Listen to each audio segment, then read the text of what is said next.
सभी प्रतिभाशाली और अच्छे छात्रों को छात्राओं को मेरा नमस्कार, गुड मॉर्निंग, सुप्रभात। मैं फिर हाजिर हूँ आपकी 8वीं कक्षा की हिंदी की वर्कशीट को लेकर। ये वर्कशीट नंबर हमारी है 22 और डेट है यानी तिथि है 10/12/2020। यहाँ आपको अपना नाम और यहाँ कक्षा या विषय अध्यापक का नाम लिखना है और पाठ हमें पढ़ना है जहाँ पहिया है। इससे पहले भी हमने इसका कुछ हिस्सा पढ़ा था जिसमें साइकिल आंदोलन को लेकर बहुत ही गहरा जज्बा यानी कि भावनाएं हैं, आज़ादी की भावनाएं हैं महिलाओं में पुडुकोट्टई ज़िले में, जो भारत का गरीब ज़िला है। तो आइए आगे पढ़ते हैं और जानते हैं इस पाठ में और क्या है। साइकिल चलाने के बाद बहुत निश्चित आर्थिक निहितार्थ थे। इससे आय में वृद्धि हुई। यहाँ की कुछ महिलाएं अगल बगल के गांवों में कृषि संबंधी अथवा अन्य उत्पाद बेच आती हैं। साइकिल की वजह से बसों के इंतज़ार में व्यय होने वाला उनका समय बच जाता है। खराब परिवहन व्यवस्था वाले स्थानों के लिए तो यह बहुत महत्वपूर्ण है। दूसरे, इससे इतना समय मिल जाता है कि अपने सामान बचत पर ज़्यादा ध्यान केंद्रित कर पाती हैं। तीसरे, इससे ये अधिक इलाकों में जा पाती हैं। अंतिम बात यह है कि अगर आप चाहें तो इससे आराम करने का काफ़ी समय मिल सकता है। तो साइकिल चलाने से महिलाओं को कितना फ़ायदा हुआ ये आप देख सकते हैं कि समय की बचत होती है और बस का इंतज़ार नहीं करना पड़ता है और अपने सामान को अगल बगल के इलाकों में समय से बेच आती हैं और आराम भी कर लेती हैं। यानी सबसे बड़ी बचत है समय की। और आर्थिक यानी पैसे की भी आय है, यानी कि पैसे की कमाई है। जिन छोटे उत्पादकों को बसों का इंतज़ार करना पड़ता था, बस स्टॉप तक पहुंचने के लिए भी पिता, भाई, पति या बेटों पर निर्भर रहना पड़ता था। वे अपना सामान बेचने के लिए गिने चुने गांवों तक ही जा पाती थी। यानी कि पहले उनको अपने पति, बेटे या भाई या किसी पर निर्भर यानी डिपेंड रहना पड़ता था, लेकिन जब से साइकिल चलानी सीखी है उनको किसी पर निर्भर यानी डिपेंड रहना नहीं पड़ा। वो खुद ही साइकिल चलाकर अपना काम कर लेती हैं। कुछ कुछ को पैदल ही चलना पड़ता था। जिनके पास साइकिल नहीं है वे अब भी पैदल ही जाती हैं। फिर उन्हें बच्चों की देखभाल के लिए या पति का पानी लाने के लिए, पीने का पानी लाने के लिए, घरेलू कामों के लिए भी जल्दी ही भागकर घर पहुंचना पड़ता था। अब जिनके पास साइकिलें हैं वे सारा काम बिना किसी दिक्कत के कर लेती हैं, यानी समस्या के। इसका अर्थ यह हुआ कि आप किसी सुनसान रास्ते पर भी देख सकते हैं कि कोई युवा माँ साइकिल पर आगे अपने बच्चे को बैठाए पीछे कैरियर पर सामान लादे चली जा रही है। वह अपने साथ पानी से भरे 2 या 3 बर्तन लिए अपने घर या काम पर जाती देखी जा सकती है। तो महिलाओं में इतना आत्मविश्वास साइकिल को लेकर यहाँ दिख रहा है, ये अपना आप में एक बहुत बड़ी बात है। ऐसा बहुत कम दिखता है। तो पुडुकोट्टई ज़िले का इसलिए नाम ज़्यादा हुआ क्योंकि वो महिलाओं ने साइकिल को एक आंदोलन का रूप दे दिया।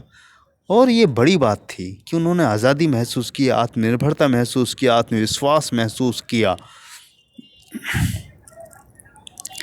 अन्य पहलुओं से ज़्यादा आर्थिक पहलू पर बल देना गलत होगा। तो साइकिल प्रशिक्षण से महिलाओं के अंदर आत्मसम्मान की भावना पैदा हुई, यह बेहद महत्वपूर्ण है। तो आत्मसम्मान यानी अपना खुद का सम्मान करना, ये एक बड़ी चीज़ है प्यारे बच्चों। महिला हो पुरुष हो, अपना सम्मान पहले करना चाहिए। जब तक आप अपना सम्मान नहीं करेंगे तो दूसरों को सम्मान देना बहुत मुश्किल है। अपना सम्मान, अपना आत्मविश्वास हमेशा ज़िंदा रखना चाहिए। पुडुकोट्टई की महिलाओं ने यही किया। फातिमा का कहना है, बेशक यह मामला केवल आर्थिक नहीं है। फातिमा ने यह बात इस तरह कहा जिससे मुझे लगा कि मैं कितना मूर्खतापूर्ण ढंग से सोच रहा था। उसने आगे कहा, साइकिल चलाने से मेरा कौन सी कमाई होती है, ये तो ऐसे ही गंवाती हूँ। मेरे पास इतने पैसे नहीं हैं कि मैं साइकिल खरीद सकूँ, लेकिन हर शाम मैं किराए पर साइकिल ले लेती हूँ ताकि मैं आज़ादी और खुशहाली का अनुभव कर सकूँ। तो सबसे बड़ी महत्वपूर्ण बात है कि साइकिल चलाना केवल कमाई की बात नहीं है, बात है कि आत्मविश्वास की और आज़ादी महसूस करने की। मैंने पहले भी कहा कि जब आप गाड़ी चलाते हैं, साइकिल चलाते हैं, बाइक चलाते हैं, कार चलाते हैं, तो आप में एक गज़ब का आत्मविश्वास होता है। आप महसूस करते हैं कि मैं आज़ाद हूँ, मैं गाड़ी चला रही हूँ, मैं साइकिल चला रही हूँ। आपने जिन महिलाओं को साइकिल चलाते हुए या कार चलाते हुए देखा होगा, उनके चेहरे पर एक अलग ही आत्मविश्वास नज़र आता है। तो वो पुरुषों पर निर्भर यानी इंसानों यानी आदमी पर निर्भर नहीं है। पुडुकोट्टई पहुंचने से पहले मैंने इस विनम्र सवारी के बारे में कभी इस तरह सोचा ही नहीं था। मैंने कभी साइकिल को आज़ादी का प्रतीक नहीं समझा था। तो लेखक कहता है कि जब पुडुकोट्टई पहुंचा, उसने महिलाओं को आंदोलन करते देखा, साइकिल चलाने को सीखने को देखा, तो उसने महसूस किया कि साइकिल चलाना केवल महज साइकिल चलाना नहीं है, वो आज़ादी है, एक आत्मविश्वास है, एक आत्मनिर्भरता है, अपना सम्मान करना है, आत्मविश्वास पैदा करना है। एक महिला ने बताया कि लोगों के लिए यह समझना बड़ा कठिन है कि ग्रामीण महिलाओं के लिए यह कितनी बड़ी चीज़ है। उनके लिए तो यह हवाई जहाज़ उड़ाने जैसी ही उपलब्धि है। लोग इस पर हंस सकते हैं, लेकिन केवल यहाँ की औरतें ही समझ सकती हैं कि उनके लिए यह कितना महत्वपूर्ण है। जो पुरुष इसका विरोध करते हैं वे जाएं और टहलें, क्योंकि जब साइकिल चलाने की बात आती है वे महिलाओं की बराबरी कर ही नहीं सकते। अब यहाँ देखिए इस महिला का क्या कहना है कि इस महिला ने जो कहा, यानी एक महिला ने ये कहा कि बड़ा कठिन होता है कि एक गांव की महिला का बाहर निकलना कितना मुश्किल है, कितनी बंदिशें हैं कि घर के घर में रहो, बाहर निकलना नहीं है, इधर नहीं जाना, उधर नहीं जाना। और ऐसे में जब वो साइकिल चलाती हुई गांव की सड़कों पर निकलती है, गांव के कच्चे रास्ते से निकलती है, तो लोगों की जलन हो जाती है, लोगों को तकलीफ़ हो जाती है। यानी लोगों से मतलब है पुरुषों को, आदमियों को। और जो पुरुष, वो कहती है कि जो आदमी इसका विरोध करते हैं वो जाएं भाड़ में, क्योंकि वो महिलाओं की बराबरी कर नहीं सकते, क्योंकि महिलाएं वाकई में बहुत मेहनत करती हैं अपने परिवार को चलाने के लिए, अपने घर को बढ़ाने के लिए, आगे सब तरह से महिलाएं हमेशा से मेहनत करती रही हैं। तो इसलिए प्यारे बच्चों और छात्र छात्राओं, हमें महिलाओं का सम्मान करना चाहिए, उनकी सपोर्ट करना चाहिए। अगर वो आगे बढ़ना चाहती हैं, हमेशा हमें उनका साथ देना चाहिए। तो साइकिल आगे बढ़ने की चीज़ है, साइकिल हमेशा विकास का प्रतीक है। तो इसलिए अगर पहिया ना होता तो हम आज इतनी तरक्की ना कर पाते और पुडुकोट्टई ज़िला की महिलाएं भी तरक्की ना कर पाती। तो आइए बढ़ें प्रश्न उत्तर की तरफ प्यारे बच्चों। पहला प्रश्न हमारा है कि साइकिल चलाने से महिलाओं को कौन कौन से लाभ हुए। आइए इसका उत्तर देखें प्यारे बच्चों। पहले प्रश्न का उत्तर यानी साइकिल चलाने से महिलाओं को कौन कौन से लाभ हुए, तो उत्तर हमारा है कि साइकिल चलाने से महिलाओं को निम्नलिखित यानी नीचे लिखे हुए लाभ हुए। नंबर 1 पर है पुरुषों पर निर्भरता कम हो गई। यानी पहले उन्हें पुरुषों का यानी अपने पति, भाई, पिता का इंतज़ार करना पड़ता था कि वो बस स्टॉप पर पहुंचाएंगे और फिर वहाँ से बस पकड़ेंगी, इस तरह से वो उन पर निर्भर थी। दूसरा हमारा है कि अपने कृषि संबंधी उत्पादों को बेचने में अगल बगल के गांवों में आसानी हो गई। यानी साइकिल चलाना सीख गई, साइकिल खरीद ली उन्होंने और साइकिल से ही वो अपने कृषि यानी खेती से संबंधित जो चीज़ें उन्हें अगल बगल गाँव में बेचनी थी वो आसानी से बेचकर आ जाती थी। तीसरा, बसों के इंतज़ार में व्यय होने वाले समय की बचत होने लगी। यानी बस के इंतज़ार में उन्हें 1-1, 2-2 घंटे इंतज़ार करना पड़ता था, फिर वो दूसरी जगह जाती थी, सामान बेचकर फिर समय ख़राब होता था। साइकिल चलाने से ये फ़ायदा हुआ कि वो बसों का इंतज़ार नहीं करना पड़ा और दूसरे गाँवों में जाकर वो सामान आसानी से बेच सकती थी और समय की पूरी बचत होती थी। चौथा है कि साइकिल चलाने से महिलाओं में आत्मविश्वास भी बढ़ा।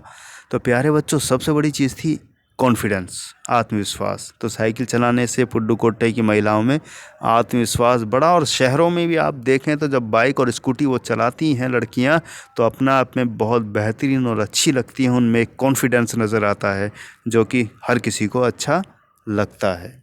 आइए बढ़ें दूसरे प्रश्न के उत्तर की तरफ प्यारे बच्चों। दूसरा प्रश्न हमारा स्क्रीन पर है कि साइकिल को विनम्र सवारी क्यों कहा गया है, कल्पना कर लिखिए। तो उत्तर हमारा है, पहला पॉइंट है कि साइकिल चलाने से बड़ी दुर्घटना की संभावना कम होती है, क्योंकि साइकिल ऐसा वाहन है ही नहीं जिससे कि बड़ी दुर्घटना या एक्सीडेंट हो जाए। दूसरा है कि साइकिल चलाने से सहजता और सरलता का अनुभव होता है, तो इसमें हमें बहुत कंफर्टेबल फील होता है और लगता है कि बहुत आसान है साइकिल चलाना। तीसरा है, इससे प्रदूषण नहीं होता, पर्यावरण के लिए घातक नहीं होता। तो तीसरी महत्वपूर्ण बात यह है कि कार, बाइक ये सब चलाने से हमारा पर्यावरण यानी प्रदूषण यानी पोल्यूशन लेवल बढ़ जाता है, लेकिन साइकिल चलाने से ऐसा कोई भी नुकसान नहीं है प्यारे बच्चों। चौथा है चौथा नहीं है, इसलिए साइकिल को विनम्र सवारी कहा गया है। विनम्र सवारी इसलिए कहा गया है क्योंकि इससे किसी भी प्रकार का नुकसान नहीं है, ना तो पर्यावरण को, ना खुद को, ना किसी दूसरे को। इसलिए इसको विनम्र और अच्छी सवारी कहा गया है। आइए बढ़ें तीसरे प्रश्न की तरफ। तीसरा प्रश्न हमारा है कि आपके विचार से लेखक ने इस पाठ का नाम जहाँ पहिया है क्यों रखा होगा? तो उत्तर है कि साइकिल चलाने से महिलाओं को आज़ादी का अनुभव हुआ।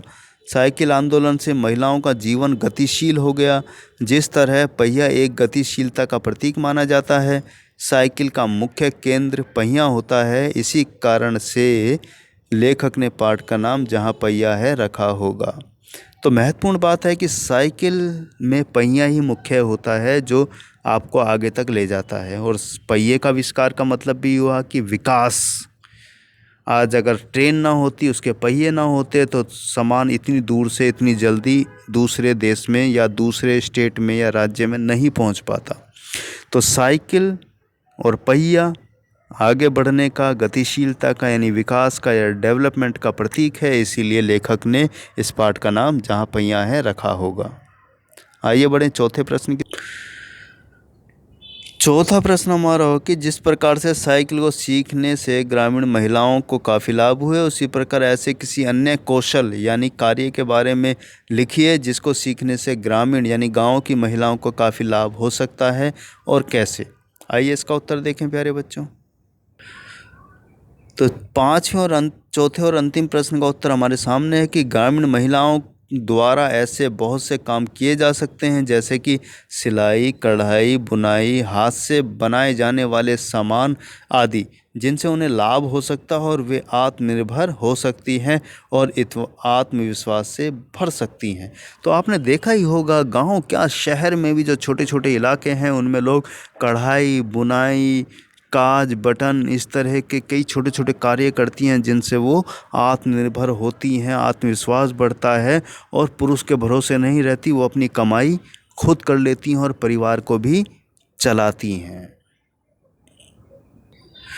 तो प्यारे छात्र छात्राओं, आपको समझ आ गया होगा कि जहाँ पहिया पाठ है, पहिए का कितना महत्व है, और पहिया एक प्रतीक है विकास का, आगे बढ़ने का। और पुडुकोट्टई की महिलाओं ने इसको भली भांति समझा और साइकिल को चलाना अपना आज़ादी का हिस्सा समझा, हक समझा और उससे आगे बढ़ने की प्रेरणा ली, आत्मविश्वास भरा, आत्मनिर्भर हुई, किसी के भरोसे नहीं रही।